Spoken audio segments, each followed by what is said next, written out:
నమస్కారం వార్తలకు స్వాగతం. ముందుగా ముఖ్యాంశాలు. మాజీ మంత్రి అంబటి రాంబాబు మీడియా సమావేశం. టీడీపీ నాయకులపై విమర్శలు. BJP leader Eatala Rajender media సమావేశం. ఇరు పార్టీలపై fire. YCP leader Ambati Rambabu media సమావేశం నిర్వహించారు. ఈ సందర్భంగా పలు అంశాలపై ఆయన మాట్లాడారు. హైదరాబాద్ ఉమ్మడి రాజధానిగా ఉండేటటువంటి వెసులుబాటును ఆ రోజు రాష్ట్ర విభజన జరిగినప్పుడు చట్టంలో పెట్టారు. ఎందుకనంటే రాజధాని లేని రాష్ట్రం కాబట్టి. ఇన్ఫ్రాస్ట్రక్చర్ ఏర్పడిన తర్వాత 10 సంవత్సరాల ఇన్ఫ్రాస్ట్రక్చర్ పూర్తి చేసుకొని అప్పుడు హైదరాబాద్ నుంచి తరలి వెళ్ళిపోతారు అనేటువంటి భావనతో ఆ ప్రొవిజన్ పెట్టారు. ఆ అవకాశాన్ని మనకిచ్చారు విడిపోయినటువంటి రాష్ట్రంగా. నేను అడుగుతా ఉన్నా, అవకాశాన్ని ఎందుకు ఉపయోగించుకోలేకపోయాం? 5 సంవత్సరాలు ఈ రాష్ట్రాన్ని పరిపాలన చేసినటువంటి నారా చంద్రబాబు నాయుడు గారు అవకాశాన్ని ఉపయోగించుకోకుండా ఎందుకు పారిపోయి వచ్చారు అనేది ఇక్కడ ప్రశ్న అని అడుగుతా ఉన్నా. ఎందుకంటే ఈ సందర్భంలో చెప్పవలసినటువంటి బాధ్యత, గుర్తు చేయవలసిన బాధ్యత మాకుంది. ఎందుకు వచ్చేశారు? ఉమ్మడి రాజధానిని వదిలేసి ఆయన టకటక వచ్చేసాడు. వచ్చేసి ఇక్కడ ఆఫీస్ లేదు. ఆయనే చెప్తున్నాడు చాలా సందర్భాల్లో, బస్సులో ఉండి పరిపాలన చేశాను అని. ఎందుకు బస్సులో ఉండి పరిపాలన చేయవలసిన పరిస్థితి ఎందుకు ఏర్పడింది? రాజధాని ఇక్కడ ఏర్పడినప్పుడు, శాసనసభ కూడా ఏర్పడినప్పుడు, బిల్డింగ్ ఏర్పడినప్పుడు ఎందుకు మీరు వచ్చేశారు? అందరికీ తెలిసినటువంటి సత్యం అది. తప్పు చేసి వచ్చేశారు, మెడబట్టి గెంటేశారు, మీరు భయపడి పారిపోయి వచ్చేశారు, తీరని ద్రోహం చేశారు ఈ ఆంధ్రప్రదేశ్కి మీరు మొదటిగా అనే విషయాన్ని ఈ సందర్భంలో నేను గుర్తు చేస్తున్నాను. 10 సంవత్సరాల పాటు ఉమ్మడి రాజధానిగా ఉండవలసినటువంటి హైదరాబాద్ను వదిలి 9th షెడ్యూల్లోనూ 10th షెడ్యూల్లోనూ ఉన్నటువంటి విభజన చట్టంలో ఉన్నటువంటి ఆస్తులను పంపకం చేసుకోకుండా, బేరసారాలు ఆడుకోకుండా, చర్చలు జరుపుకోకుండా పారిపోయి వచ్చి నూతనంగా ఏర్పడినటువంటి ఆంధ్రప్రదేశ్కి ప్రథమ ద్రోహం చేసిన వ్యక్తి నారా చంద్రబాబు నాయుడు గారు. అవునా కాదా ఆలోచన చేయమని మనం చేస్తున్నా. 5 సంవత్సరాలు పరిపాలన చేశారు. ఏం సాధించారు మీరు? అన్ని ఆఫీసులు ఖాళీ చేసి వచ్చేసారు. ఈ ఆఫీసులు మీరు అడగలేదు. అడక్కపోగా జీహూజురని సలాం పెట్టేసి వచ్చేసి ఇక్కడ తాత్కాలికమైనటువంటి సెక్రటేరియట్ కట్టారు, తాత్కాలికమైనటువంటి అసెంబ్లీ కట్టారు, తాత్కాలికమైనటువంటి హైకోర్టు కట్టారు. ఎందుకు తాత్కాలికంగా కట్టాలి? 10 సంవత్సరాలు నీకు టైం ఉంటే. ఎందుకంటే వెళ్ళపోతే ఊరుకోము, మిమ్మల్ని కేసులో పెట్టేస్తాము అని వాళ్ళంటే భయపడి, తప్పు చేసి భయపడి పారిపోయి ఆంధ్రప్రదేశ్కి అన్యాయం చేసినటువంటి నారా చంద్రబాబు నాయుడు గారు మళ్ళా ముఖ్యమంత్రి అయ్యారు.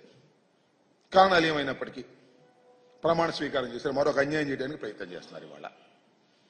నేను అడుగుతా ఉన్నా, ఎస్ 2 రాష్ట్రాలు విడిపోయాయి, కొన్ని సమస్యలు ఉన్నాయి అపరిష్కృతంగా. చర్చల ద్వారా ఆ సమస్యల్ని పరిష్కరించుకోవాలి, వండర్ఫుల్. లేదా కేంద్ర ప్రభుత్వం మధ్యవర్తిత్వం ద్వారా పరిష్కరించుకోవాలి, నెంబర్ 2. నెంబర్ 3, న్యాయస్థానాల ద్వారా పరిష్కరించుకోవాలి. ఇవాళ ఎన్ని వివాదాలు ఉన్నాయి మనకి? ఎస్ ఉన్నాయి. 9, 10 షెడ్యూల్లో ఉన్నటువంటి బిల్డింగులు, ఆస్తులు మనకు రావాల్సినవి ఉన్నాయి. 7,000 కోట్ల రూపాయలు విద్యుత్ బకాయిలు మనకు రావాలి. దాన్ని అడగడం జరిగింది. వాళ్ళు ఇవ్వకపోతే కేంద్ర ప్రభుత్వాన్ని ఆశ్రయించడం జరిగింది. కేంద్ర ప్రభుత్వం ఆదేశించింది. ఆదేశించిన తెలంగాణ ఇవ్వలేదు. న్యాయస్థానాల్లో ఉంది వాళ్ళ. దాని గురించి ఏమన్నా మాట్లాడారా మీరు? మాట్లాడలేదే. మాట్లాడినట్టు ఎక్కడ అనిపించడం లేదే. అది పోగా చిత్రమైన విషయం ఏంటంటే, శ్రీశైలం, నాగార్జున సాగర్, ఈ 2 ఉమ్మడి ప్రాజెక్టులు సరిహద్దులో ఉన్నాయి. వారికి మనకి సరిహద్దులో ఉన్నాయి కాబట్టి ఉమ్మడి ప్రాజెక్టులు. వాటిలో అనేక ఇష్యూస్ ఉన్నాయి. వాటి గురించి మాట్లాడారా? ఇవాళ పోతిరెడ్డిపాడుకు సంబంధించి నేను అడుగుతా ఉన్నా, రాయలసీమకు నీళ్లు వెళ్లాలంటే 881 ఫీట్స్ లెవెల్లో ఉంటే తప్ప నీళ్లు వెళ్ళవు. అక్కడ దాకా రాణిస్తున్నారా తెలంగాణ వాళ్ళు? విద్యుత్ కోసం వదిలేస్తున్నారు అక్కడ దాకా రాకోకుండా. దీనివల్ల రాయలసీమ నష్టపోతుంది. ఈ సమస్య గురించి మీరేమన్నా మాట్లాడారా? మాట్లాడాల. లేదు, నాగార్జున సాగర్ నేను మనవి చేస్తున్నా, నాగార్జున సాగర్లో రైట్ కెనాల్కి నీళ్లు మనం ఇవ్వాలి అంటే తెలంగాణ పర్మిషన్ కావాలి. తాళాలు వాళ్ళ దగ్గర ఉన్నాయి, వాళ్ళ స్వాధీనంలో ఉంది. 50-50గా ఉండవలసింది మన ఏరియాని కూడా వాళ్ళ స్వాధీనంలోకి వెళ్ళింది. ఎందువల్ల వెళ్ళింది? మీ అసమర్థత వల్ల వెళ్ళింది. మళ్ళా జగన్మోహన్ రెడ్డి గారు అధికారంలోకి వచ్చిన తర్వాత మనం మీ అందరికీ తెలుసు, పోలీస్ యాక్షన్ చేసి మనం దాన్ని స్వాధీనం చేసుకున్నాం. తర్వాత కేంద్ర హోంశాఖ ఇంటర్ఫీర్ అయ్యి మేము దాన్ని పరిష్కరిస్తాం, మీరు తొందరపడమాకండి, మాకు హ్యాండ్ ఓవర్ చేయమంటే రాష్ట్ర ప్రభుత్వం కేంద్ర పోలీసులకు హ్యాండ్ ఓవర్ చేసినటువంటి సందర్భాన్ని బీఆర్ఎస్ లీడర్ మీడియా సమావేశం నిర్వహించారు. ఈ సందర్భంగా పలు అంశాలపై ఆయన మాట్లాడారు. ఈ సందర్భంగా గుర్తు చేస్తా ఉన్నాం. అట్లాగే ఉద్యోగులకు సంబంధించి కూడా ఇలా ఈ రెండు వర్గాలు కాంగ్రెస్ పార్టీని అధికారంలోకి రావడానికి ముఖ్య కారణమైనవి. అటు నిరుద్యోగులైనా ఉద్యోగులైనా ఈ రెండు కూడా చాలా స్పష్టంగా ఈ రెండు వర్గాలకు సంబంధించినటువంటి ఇష్యూస్ అనేకం రోజు రోజు రోజు రోజు పెరిగిపోతా ఉన్నాయి. మరి ఎక్కడ కూడా ఉద్యోగులకు సంబంధించి పిలిచి మాట్లాడింది లేదు, సమస్యలు పరిష్కరించింది లేదు. ఇటీవల ఉద్యోగ సంఘాల నేతలు కూడా ప్రకటించారు, మా సమస్యల పట్ల ప్రభుత్వం చాలా ఉదాసీనంగా వ్యవహరిస్తూ ఉన్నది, మమ్మల్ని పట్టించుకునే స్థితి లేదనేటువంటి విషయాన్ని ఇలా చెప్తా ఉన్నారు. దానికి కారణాలు అనేకం ఉన్నాయి. ఇలా చిరుద్యోగులకు సంబంధించి మీరు 1వ తారీఖున వేతనాలు ఇస్తామన్నారు, అంగన్వాడీ ఉద్యోగులకు నెల నెల వేతనాలే లేవు. ఇలా మల్టీపర్పస్ హెల్త్ వర్కర్లకి వేతనాలు సరిగ్గా లేవు. కుక్ కమ్ హెల్పర్ సంబంధించినటువంటి వాళ్ళకి వేతనాలు లేవు. ఇట్లా చాలా మంది చిరు ఉద్యోగులకు ఎవరికి కూడా సరైనటువంటి వేతనాలు ఇవ్వడం లేదు. అట్లాగే రెండవది కూడా ఇవాళ ఉద్యోగులకు సంబంధించినటువంటి 5 డిఏలు రావాలి, 5 కరువు భత్యాలు రావాలి. మేము కరువు భత్యాలు వెంటనే ప్రకటిస్తామని చెప్పారు. ఒక్క కరువు భత్యం కనీసం ఒక రాష్ట్ర ప్రభుత్వం ఏదైనా సమస్యలో ఉంటే 5 ఉన్నాయి కాదు 2 తీసుకోవాలి. గతంలో ఈ సాంప్రదాయం ఉండే, కొద్దిగా ఆర్థిక పరిస్థితి బాగాలేదంటే ఉద్యోగ సంఘాలను పిలిచి 5 ఇచ్చే బదులు 2 ఇచ్చేటువంటి పరిస్థితి ఉండే. కానీ ఇలా ఒక్క కరువు భత్యం కూడా ఇలా 7 నెలలు దాటినా కూడా ఇవ్వనటువంటి స్థితి. ఇక పిఆర్సీ గడువు ముగిసింది, దానికి సంబంధించినటువంటి చర్చ లేదు, జాయింట్ స్టాఫ్ కౌన్సిల్ మీటింగ్స్ లేవు. ఇట్లా మనం చెప్పుకుంటూ పోతే ఉద్యోగులకు సంబంధించినటువంటి అనేక విషయాలు రోజు రోజు వస్తూ ఉన్నాయి. ఉద్యోగులందరూ ఆందోళన చెందుతూ ఉన్నారు. 31/3 మరి 24 నుంచి మార్చి నుంచి రిటైర్మెంట్ స్టార్ట్ అయింది ఈ రాష్ట్రంలో. నెలకు 3,000 4,000 ఇట్లా రిటైర్ అవుతా ఉన్నారు. రిటైర్ అయిన వాళ్ళకి అందరికి కూడా పెన్షనరీ బెనిఫిట్స్ సంబంధించి మేము పలానా 3 ఏళ్ళ లోపిస్తాం 2 ఏళ్ళ లోపిస్తాం అని చెప్పి పెన్షనర్స్ను కూడా ఇలా వేధించేటువంటి పరిస్థితి కనబడతా ఉన్నది. రిటైర్మెంట్ బెనిఫిట్స్ ఎవ్వరికి కూడా ఇచ్చేటువంటి పరిస్థితి లేదు. ఇవన్నీ కూడా ఉద్యోగాలకు సంబంధించి మరి బిస్వాల్ కమిటీ మీకు 1,90,000 ఉద్యోగాలు ఖాళీగా ఉన్నాయని ఇచ్చిందని చెప్పి ఆ రోజు బీఆర్ఎస్ ప్రభుత్వాన్ని మమ్మల్ని విపరీతమైనటువంటి శాపనార్థాలు పెట్టారు. ఏమని మరి ఇప్పుడు బిస్వాల్ కమిటీలు చెప్పిన వేకెన్సీలు ఎన్ని, మీరు ఇస్తున్నాయన్ని, మరి ఇప్పుడు జరుగుతున్నటువంటి రిటైర్మెంట్ ఖాళీలన్నీ ఎప్పుడు భర్తీ చేస్తారు? మరి దీని మీద ఒక స్పష్టత లేనటువంటి పరిస్థితి కనబడతా ఉంది. మరొక వైపు ప్రభుత్వ రంగ కార్పొరేషన్, ఇవాళ అనేక కార్పొరేషన్లు ఉన్నాయి. బెవరేజ్ కార్పొరేషన్ కావచ్చు, సివిల్ సప్లై కార్పొరేషన్ కావచ్చు, మైనింగ్ కావచ్చు, ఇట్లా అనేక కార్పొరేషన్లు ఉన్నాయి. ఈ కార్పొరేషన్ ఉద్యోగులకి ఆనాటి ముఖ్యమంత్రి మా అధినేత కేసీఆర్ గారు ఉద్యోగులకు అందరికీ కూడా మొదటిసారిగా దేశ చరిత్రలోనే మొదటిసారి ఏదైనా పే రివిజన్ కమిషన్ అపాయింట్మెంట్ అయినప్పుడు ఎవరు ఇంటీరియం రిలీఫ్ ఇవ్వరు. పిఆర్సీ ఆలస్యం అయినప్పుడు ఇంటీరియం రిలీఫ్ ఇస్తారు. కానీ గౌరవ ముఖ్యమంత్రి ఆనాటి ముఖ్యమంత్రి కేసీఆర్ గారు 5% ఇంటీరియం రిలీఫ్ ప్రకటించారు. ఈ ఇంటీరియం రిలీఫ్ ఇప్పటి వరకు కూడా ప్రభుత్వ రంగ కార్పొరేషన్లకు ఇవ్వడం లేదు. మేము డిమాండ్ చేస్తూ ఉన్నాం. ముఖ్యమంత్రి దగ్గరికి పోయి ప్రభుత్వ రంగ సంస్థలకు సంబంధించినటువంటి నాయకులు అందరూ పోయి చెప్పినదే ఇచ్చేస్తామని ముఖ్యమంత్రి గారు చెప్పినప్పటికీ కూడా ముఖ్యమంత్రి హామీ ఇలా కింది స్థాయిలో అమలు కావడం లేదు. ఇలా ప్రభుత్వ రంగ సంస్థల కార్పొరేషన్ల ఉద్యోగులు అందరూ కూడా ఇలా 5% ఇవ్వాలి, మాకు ప్రభుత్వ ఉద్యోగులతో సమానంగా గతంలో అన్ని ప్రభుత్వాలు ఇచ్చినాయి. ఏ ప్రభుత్వం కూడా ఆనాడు గతంలో ఉన్న కాంగ్రెస్ ప్రభుత్వం కానీ, తెలుగుదేశం ప్రభుత్వం కానీ, బీఆర్ఎస్ ప్రభుత్వం కానీ మరి ఇవ్వనటువంటి ఈ స్థితి ఎందుకు వస్తూ ఉన్నది? మేము ఉద్యోగుల ఫ్రెండ్లీ అని ఉద్యోగులు మరి గతంలో కేసీఆర్ గారు బీఆర్ఎస్ పార్టీ వేధించుకొని తిన్నది, మేము మంచిగా చేస్తామని చెప్పినటువంటి మరి కాంగ్రెస్ పార్టీ ఇలా ఇంటీరియం రిలీఫ్ ప్రభుత్వ రంగ సంస్థలకు ఎందుకు ఇవ్వడం లేదనేటువంటి విషయాన్ని మేము ఈ సందర్భంగా గుర్తు చేస్తూ ఉన్నాం. అట్లాగే ఇంకొకటి కూడా వార్తలు వస్తూ ఉన్నాయి, కార్పొరేషన్లు కొన్ని రద్దు చేస్తామని. అగ్రో కార్పొరేషన్ కానీ, అగ్రో ఇండస్ట్రీస్ కానీ, హాకా కానీ, ఈ రెండు ప్రత్యేకమైనటువంటి సందర్భాల్లో పెట్టినటువంటి వాటివి, చాలా దశాబ్దాల కాలంగా ఉన్నటువంటివి. వాటిని రద్దు చేస్తామంటే ఉద్యోగులందరూ కూడా ఆందోళన చెందుతా ఉన్నారు. ప్రభుత్వానికి మేము చేసే విజ్ఞప్తి ఏంటంటే ఇంకా బలోపేతం చేయండి. మీరు కాంగ్రెస్ పార్టీ మా బీఆర్ఎస్ పాలన కంటే మెరుగైనటువంటి పరిపాలన అందించడానికి వాటిని బలోపేతం చేయండి, కానీ ఇవాళ వీటిని రద్దు ఇవని అనడం అనేటువంటిది నిజంగా ఇవాళ ఉద్యోగులందరూ కూడా ఆందోళన చెందుతా ఉన్నారు. ఈ ఆందోళనను దూరం చేసే విధంగా ప్రభుత్వం మరి వెంటనే చర్యలు తీసుకోవాలని చెప్పి కూడా మేము ఈ సందర్భంగా డిమాండ్ చేస్తూ ఉన్నాం.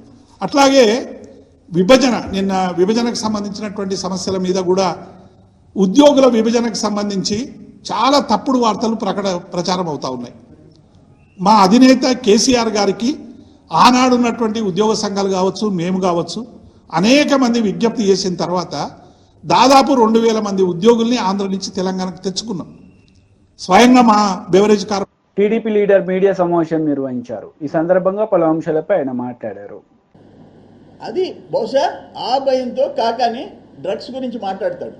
ఇద్దరు ముఖ్యమంత్రులు చిన్న బిడ్డలు ఆ డ్రగ్స్తో నాశనం అయిపోతున్నారు వాళ్ళ జీవితాలు అని చెప్పి ప్రత్యేకంగా చర్య తీసుకోవాలని. చెడిపోయింది మీ టైంలో. ఆంధ్ర రాష్ట్రం డ్రగ్స్ ఎక్కడ కావాలంటే అక్కడ దొరికే పరిస్థితి వచ్చింది. పిల్లల జీవితాలను నాశనం చేశారు మీరు. దాన్ని కంట్రోల్ చేయాలంటే దాన్ని కూడా కూస్తావు నువ్వు. ఇటువంటి మనుషులు సరే, ఇంకా నీ సంగతి ఒక కల్తీ మద్యం, ఒక నకిలీ పత్రాలు, ఇంకా డాష్ డాష్ డాష్. లాస్ట్ 5 yearsలో గోవర్ధన్ రెడ్డి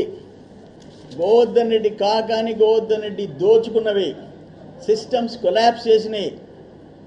ఒక ఎన్ఆర్ఈజేస్ నుంచి, ఒక ఇరిగేషన్ ఫండ్స్ నుంచి, ఒక ఇసుక నుంచి, ఒక ఎర్రమట్టి నుంచి, ఒక తెల్లమట్టి నుంచి, మట్టి నుంచి ఆఖరణ తెల్లరాయి వరకు, అక్కడున్న టోల్ గేట్ల వరకు దేంట్లో వదిలిపెట్టాం. గుర్తుపెట్టుకో, డెఫినెట్గా అనుభవిస్తావు. మీరు చేసిన దోపిడీ, మీరు చేసిన దుర్మార్గాలు, 100 మందిని మా వాళ్ళని సర్వేపల్లిలో జైలుకి పంపించావు. 100 మంది, 1000 మంది మీద తప్పుడు కేసులు పెట్టావు, 1000 మంది మీద పెట్టావు. ఈరోజు అనుభవిస్తావు. ఇప్పటికి ఎంతమంది సస్పెండ్ అయినారు, ఇంకెంతమంది అవుతారు? నీ పాపానికి ఎంతమంది అధికారులు సస్పెండ్ అవుతారు, ఎంతమంది జైలుకు పోతారో చూస్తాం. కమింగ్ 1 year 2 yearsలో చూస్తాం. వదిలిపెట్టే ప్రసక్తిలా. ఏదేమైనా నిన్న ఇద్దరు ముఖ్యమంత్రులు కలుసుకోవటం మాకు చాలా సంతోషం వేసింది. నేను ట్వీట్లో కూడా పెట్టా. ఇప్పటిదాకా ముఖ్యమంత్రులు ఒకరు ప్యాలెస్కి, ఒకరు ఫామ్ హౌస్కి పరిమితం అయితే ప్రజానాయకులు అనిపించుకున్నారు. చంద్రబాబు నాయుడు గారు, రేవంత్ రెడ్డి గారు ఒక రోల్ మోడల్గా నిలిచారు. దేశంలో రోల్ మోడల్గా. ఆయన కాంగ్రెస్ అని చెప్పి ఈయన ఇంట్లో కూర్చోలే, ఈయన తెలుగుదేశం అని ఆయన ఇన్వైట్ చేయకుండా ఆపలా. వయసులో చిన్నోడైనా చంద్రబాబు నాయుడు నేనే వస్తా, మా రాష్ట్ర సమస్యలు ఉన్నాయి, 2 రాష్ట్రాలు తెలుగు వాళ్ళ రాష్ట్రాలు, వాటిని పరిష్కరించుకొని 2 రాష్ట్రాలు ముందుకు పోవాలని ఒక మంచి మెసేజ్ ఇచ్చాడు చంద్రబాబు నాయుడు గారు. దాన్ని చూసి అభినందించాలా. ప్యాలెస్లో కూర్చునే వాళ్ళకి ఏం తెలుస్తుంది ప్రజల కష్టాలు? ప్యాలెస్లో చెట్లు నరకాలా, షాపులు ముయ్యాలా? ఒక నియంత బతుకు నీది. పాపాలు చూపించావు ప్రజలకి జగన్మోహన్ రెడ్డి. నువ్వు ఇప్పుడు ఆయన ఒక ఈ ముఖానికి అసలు అది కూడా తెలీదు. ఆ ఆ నోట్ అంతా సాక్షి పేపర్ నుంచి వచ్చింది, అక్కడి నుంచి సజ్జల కుమారుడి దగ్గర నుంచి వచ్చింది. దాన్ని చదువుతా కూర్చున్నాడు 1 గంట సేపు కాకని. కానీ దీన్ని తీవ్రంగా ఖండిస్తున్నా. నేను చెప్తుండా, ఇంకా నోరు పారేసుకుంటే, బాబు గారి మీద నువ్వు నోరు పారేసుకుంటే నిన్ను వదిలిపెట్టే ప్రసక్తిలా.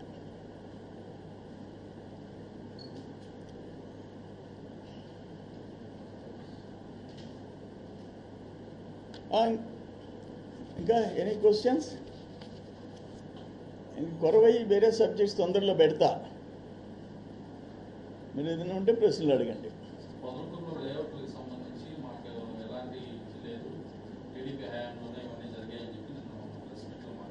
చాలా గొప్ప సందేశం ఇచ్చాడు ఆయన. తోడేరు రెవెన్యూ విలేజ్, మీరు అడిగారు కాబట్టి చెప్తాను. తోడేరు రెవెన్యూ విలేజ్ ఓ 18 ఎకరాలు, ఒక అట్లీస్ట్ పంచాయతీ ఏదో 2 ఎకరాలు చూపించుకొని పంచాయతీ అప్రూవల్ లేదు, ఒక కన్వర్షన్ లేదు, ఒక నుడా అప్రూవల్ లేదు. ఆఖరణ ఒక మ్యాప్ రిలీజ్ చేశారు, మ్యాప్ లేదా, ఆ మ్యాప్లో ఉన్న సంతకాలన్నీ ఫోర్జరీ సంతకాలు. అది వాళ్ళు పోయి కేసు పెట్టారు, నుడా వాళ్ళు పోయి కేసు పెట్టారు. దానికి చంద్రమోహన్ రెడ్డి నువ్వు అల్లీపురంలో అంటే నువ్వు మంత్రిగా ఉండి అల్లీపురంలో నువ్వు ఎందుకు చర్యలు తీసుకోలేదని అడుగుతున్నాడు నన్ను. అంటే అల్లీపురం మంత్రి కాదు నువ్వా? తోడేరుకే మంత్రా? మంత్రి ఫర్ తోడేరు, అల్లీపురం నేను మంత్రా? సిగ్గుండబడలే? అల్లీపురం లేఅవుట్లో హైకోర్టుకు పోయినోడిని నేను, పిల్లేసినోడిని నేను, ఇంకా కంటెంప్ట్ ఆఫ్ కోర్ట్ వేసినోడిని నేను. నీ మాదిరిగా క్యాష్ లెక్క పెట్టుకునే వాళ్ళని కాదు. నీ పంచాయతీలో అంత ఘోరమైన కేసు నిన్న డిఎస్పీ ఎక్స్ప్లెయిన్ చేశాడు ప్రెస్ కాన్ఫరెన్స్ పెట్టి. ఒక మ్యాప్ కింద నుడా అప్రూవల్ సంతకాలు, డైరెక్టర్ సంతకాలు, అధికారుల సంతకాలు. రెడ్ హ్యాండెడ్గా దొరికేవయ్యా, సిగ్గుతో తలదించుకోవయ్యా తోడేరెడ్డి. అల్లిపురం నన్ను అడుగుతావా? బీజేపీ లీడర్ మీడియా సమావేశం నిర్వహించారు. ఈ సందర్భంగా పలు అంశాలపై ఆయన మాట్లాడారు. ప్రైవేట్ ఎంప్లాయీమే స్వామి 153 గజాలు టైల్స్ వేసుకొని బతాడు. ఇట్లా రంజిత్ కుమార్ వాళ్ళిద్దరు ప్రైవేట్ ఎంప్లాయీస్ 150 గజాలు, సుధాకర్ 153 గజాలు. వీళ్ళు ఇండ్లు కట్టుకున్నారు, వీళ్ళు ఖాళీ జాగాలు కాదు. ఏంది వాళ్ళు చేసిన నేరం? ఎవరి దగ్గర కొనుక్కున్నారు? ఇవాళ ఏ నాయకుడైతే మన కాంగ్రెస్ పార్టీకి పోయిండో రామ్దాస్ గౌడ్ నుంచి, రామ్దాస్ గౌడ్ అనేటువంటి అంటే ఆయన దగ్గర అదే 3-4 చేతులు మారి రామ్దాస్ గౌడ్ దగ్గరికి వస్తే, రామ్దాస్ గౌడ్ గారు ఇప్పుడు కౌన్సిలర్ అనుకుంటా నాకు తెలిసి, వారు వైస్ చైర్మన్ ఉన్నారో ఏమున్నారో నాకు తెలియదు, వారు ఇప్పుడు కాంగ్రెస్ పార్టీలో ఉన్నారు. ఆయన దగ్గర కొనుక్కున్నప్పుడు ఇంకొక పోచే అని చెప్పి ఒక కౌన్సిలర్ పాపం మధ్యవర్తిగా ఉండి ఇప్పించిండు. 50 రూపాయలకో 100 రూపాయలకో కమిషన్ తీసుకొని ఇప్పించినట్టున్నది. ఇవాళ ఈ పోచయ్య కాంగ్రెస్ పార్టీకి రావట్లే అని చెప్పి, రామ్దాస్ ఏమో పోయిండు, సరెండర్ అయిపోయింది. ఈయన కాంగ్రెస్ పార్టీకి రావట్లే అని చెప్పి ఈ 2054 గజాల జాగాలో ఎవరైతే అమ్ముకున్నారో, అమ్ముకుంటే కట్టుకునే ఇల్లు ఉండేవో పాపం పేదవాళ్ళు మొత్తం కూలగొట్టింది. నేను ఎంపీగా అయిన తర్వాత వెంటనే చెప్పిన, పేదోళ్ళ ఇళ్లకు జోలికి పోకండి, మీరు అంటే నోటీస్ ఇవ్వండి అని చెప్పి. అంటే మీకు ఆ కాగితాలు కూడా ఇస్తా, దీనికి జిహెచ్ఎంసీ పర్మిషన్ ఉన్నది. వీటన్నిటికీ కొనుక్కున్నారు, రిజిస్ట్రేషన్ చేసుకున్నారు, బ్యాంకుల రుణం తీసుకున్నారు, తర్వాత మొత్తం అందరి పర్మిషన్ వచ్చింది. ఒక్క కాగితం కూడా దీంట్లో పొల్లు పోకుండా ఉన్నది. మరి బుద్ధి ఉండవలసింది ఆ కూలగొట్టే ఎంఆర్ఓకి ఉండాల్సిన బుద్ధి, ఆయన ఆర్డర్ చేసిన ఆర్డీఓకి ఉండాల్సిన బుద్ధి, ఆ పైన ఉన్నటువంటి కలెక్టర్ ఉండాల్సినటువంటి జ్ఞానం ఎక్కడ పోయిందని చెప్పి అడుగుతున్నాను. నీకు నీ పాత కలెక్టరే కదా, నీవే పొజిషన్కి అయితే వచ్చినావో, నీ ఆఫీస్ ఎవరైతే నువ్వు నడుపుకుంటున్నావో దాంట్లో ఉన్న ఇంకో కలెక్టర్ ఉన్నాడు కదా. ఇవాళ ఈ గంజా అమ్మటోళ్ళను కంట్రోల్ చేస్తే తెలివిలేదు వీళ్ళకు, గుడంబ అమ్మటోళ్ళకు తెలివిలేదు, దొంగలను కంట్రోల్ చేసి తెలివిలేదు. కానీ 200 మంది పోలీసులు మాత్రం పంపించింది. అంటే ఒక పాకిస్తాన్ భారతదేశ బార్డర్ల మధ్య ఇంట్లో మోరించారో ప్రజాప్రతినిధులందరినీ భయభ్రాంతకు గురి చేసి, ప్రజలందరూ కూడా పోకుండా చేసి, ఏ ఇంటి యజమాని అయితే నేను ఇంట్లో ఉన్నాం మేము, మా ఇల్లు కూలిపోతే మేము చచ్చిపోతామంటే కూడా, కారు తీస్తాం ఉన్నామంటే కూడా తీయకుండా సావాలని మీరు అంటాడట. ఇవాళ అక్కడ ఈ ఉదయం 5 గంటలకు దొంగల్లాగా మొత్తం పోలీసు వాళ్ళను సెక్యూరిటీగా పెట్టుకొని ఎంఆర్ఓ స్వయంగా నాయకత్వం వహించి వాళ్ళు కట్టుకున్నటువంటి ఇళ్లను కూల్చేశారు. ఇది రేవంత్ రెడ్డి గారి ప్రభుత్వం పేదల పట్ల అవలంబిస్తున్న తీరిది. ఇట్లాంటి చర్యలకు పాల్పడితేనే కేసీఆర్ బొందబెట్టిండ్రు, భరించలేకపోయినారు. కాంగ్రెస్ పార్టీ కష్టపడి ఒళ్ళు వంచి అధికారం రాలే. కేసీఆర్ను ఓడగొట్టాలనే సంకల్పంతో ఈ ప్రభుత్వానికి అధికారం ఇస్తే వీళ్ళు ఒళ్ళు మర్చిపోయి కళ్ళు నెత్తికెక్కి అధికారం రాగానే ఎక్కడ పడితే అక్కడనే.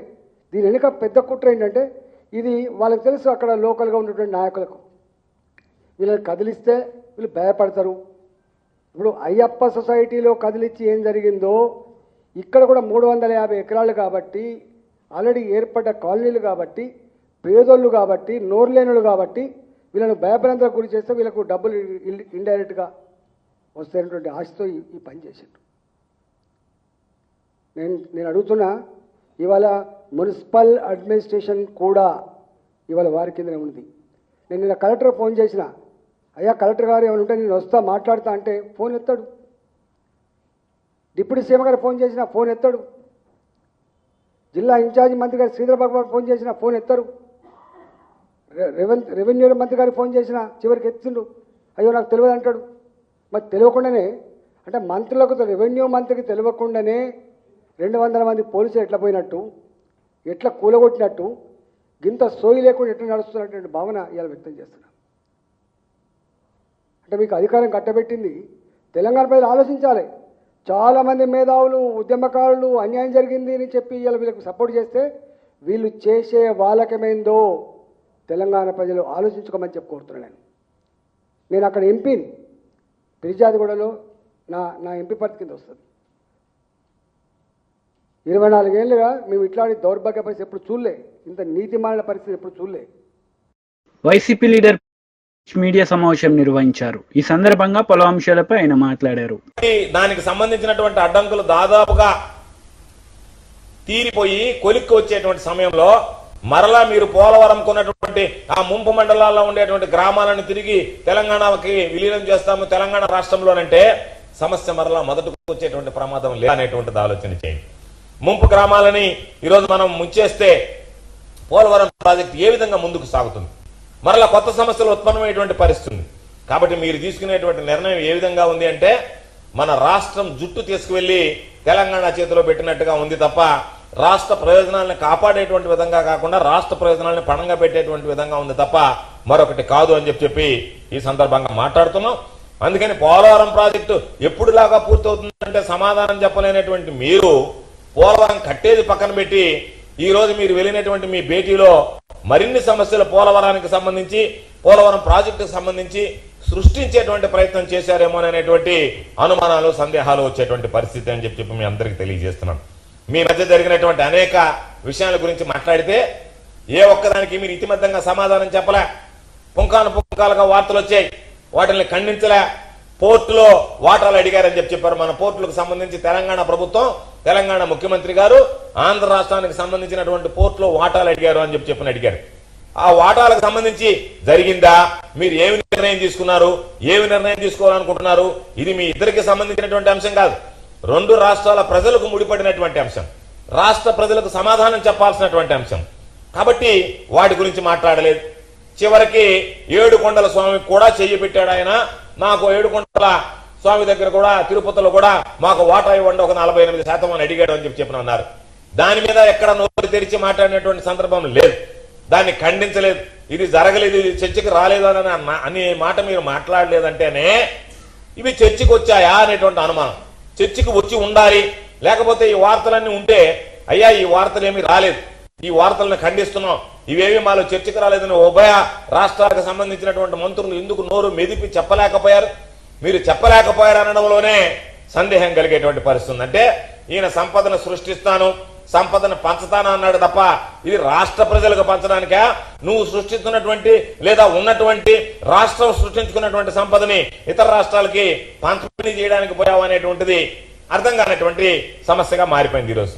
అందుకనే మీ మంత్రులు మాట్లాడేటప్పుడు కూడా వీటికి ఎక్కడ సమాధానం చెప్పకుండా భయంగా బెరుగ్గా ఎప్పుడెప్పుడు లేచి వెళ్ళిపోదామా, ఎప్పుడెప్పుడు అసలు ఇది సమావేశం ముగిద్దామా అనేటువంటి ఆలోచన చేశారు తప్ప ఇది ఒక ఉన్నత స్థాయి ముఖ్యమంత్రులతో కూడినటువంటి సమావేశం. కాబట్టి దాని మీద మేము చాలా ఆశించాం, ప్రజలు ఆశించారు. అనేక సందర్భాల గురించి మాట్లాడతారు, అనేక పరిష్కారాలు సూత్రప్రాయంగా అంగీకరించి ఉంటారు. మిగతా వాటికి ఏ విధంగా ముందుకు వెళ్ళాలనేటువంటి దాని మీద ఒక దిశ నిర్దేశించుకుని ఉంటారు అనుకుంటే ఏమీ లేకుండా మొక్కుబడిగా తూతు మంత్రంగా నామమాత్రంగా ఇద్దరు కలిసి కూర్చొని టీ బిస్కెట్ తిన్నట్టుగా ఉంది తప్ప ఇది ఏ మాత్రం రాష్ట్ర ప్రజలకు సంబంధించి ఉపయోగపడేటువంటిదో లేదా చంద్రబాబు నాయుడు హైప్ క్రియేట్ చేసుకోవడానికి పెట్టినటువంటి సమావేశంగా ఉంది తప్ప మరొకటి కాదు అని చెప్పని ఈరోజు ఎందుకు అంటున్నాం? ఈ రోజు వచ్చినటువంటి వార్తలను మీరు ఖండించలేదు కాబట్టి ఈ వార్తలు కరెక్ట్ కాదు, ఇవి వాస్తవాలు కాదు, పేపర్లో వచ్చినటువంటివన్నీ ఊహ వార్తలు ముగించే ముందు ముఖ్యాంశాలు మరోసారి. మాజీ మంత్రి అంబటి రాంబాబు మీడియా సమావేశం. టీడీపీ నాయకులపై విమర్శలు. BJP leader Eatala Rajender media సమావేశం. ఇరు పార్టీలపై ఫైర్. ఈ వార్తలు ఇంతటితో సమాప్తం. తిరిగి ప్రసారమయ్యే వార్తల్లో మళ్ళీ కలుద్దాం. అంతవరకు సెలవు. నమస్తే.